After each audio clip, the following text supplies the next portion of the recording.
And Nevada Senator Harry Reid moving on from his role as Senate Minority Leader. This comes as fellow Democratic Senator Sen Manchin of West Virginia said that Mr. Reid's tenure as Majority Leader wasn't working.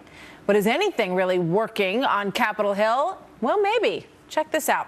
A new study shows that this current Congress is, quote, more healthy than in past years. This chart shows the number of days that lawmakers spent in session is actually increasing. So they're showing up more for work. Isn't that fantastic? Stephen Dinan, staff writer for the Washington Times, joins me. Stephen, hey, good to have you with us today. Good to be here. All right, so let's take a look first at this soundbite from this morning from Sen Manchin and his take on the tenure of Harry Reid. First of all, Harry's a good man, okay? His leadership and the things he thought would work did not. So with that, you just move on. Wasn't working, Stephen. With that, you just move on. Yeah, and that's essentially what Congress has done, the Senate in particular has done now. Reid, first of all, he's announced, as you said, that he's not going to run for his seat, which means that the Democrats will be getting entirely new leadership as of next year.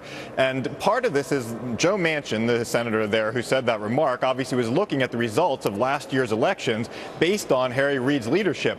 Democrats never got a chance, because of the way Reid ran the Senate, never got a chance to show any independence, never got a chance to show they were anything other than automatons for the Democratic message, and that cost 9 of them their seats. This is looking at that. Sen Manchin, looking ahead, is saying, look, we got to do better. We got to be able to actually vote our way that we want to vote, take votes on amendments. That's the key thing that's at stake here between Reid and the new Republican leadership. Yeah, he says there are 6 of me, meaning moderate Democrats, or they need 6 of me to actually get some stuff done in the halls of Congress, which has been a pretty tough row to hoe.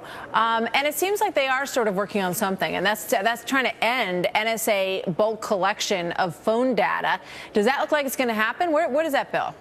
Well, they have to get it done by June, or else the Patriot Act powers actually lapse. There's a sunset on those powers, so there's a time deadline for them to get it done. Look, this is one of a number of different bipartisan deals that are suddenly breaking out here. You have the Iran sanctions deal. Right. You have a bipartisan deal on education. You have the work on the NSA snooping. Mm-hmm. You have this trade deals. There's a lot of bipartisanship here that simply wouldn't have existed last year. Yeah. No. In terms of them being more healthy and showing up for work more often, which is always a plus because you don't get much done unless you show up. What else is sort of deemed healthy about this Congress in terms of the way they're doing things now? What Sen Manchin was saying there earlier, what he was getting at was the frustration on all sides. Last year in the Senate, they never voted on anything. They voted on a lot of filibuster motions and a lot of procedural things, but they didn't get the vote on proposals. There were senators who'd been here for a full term who said they'd never gotten once a chance to offer an amendment and get a vote on the Senate floor. All of that's gone away. They've already held more votes on Democratic amendments now through the first 3 months of this year than they'd held on all Republican and Democratic amendments over the last year before this under Harry Reid. So stunning. I mean, how do you go home and say, oh, I never actually got to vote once on anything? So I guess they were dysfunctional, and now they're a healthy family for the time being. We'll see where it goes. Stephen, thank you very much. My pleasure.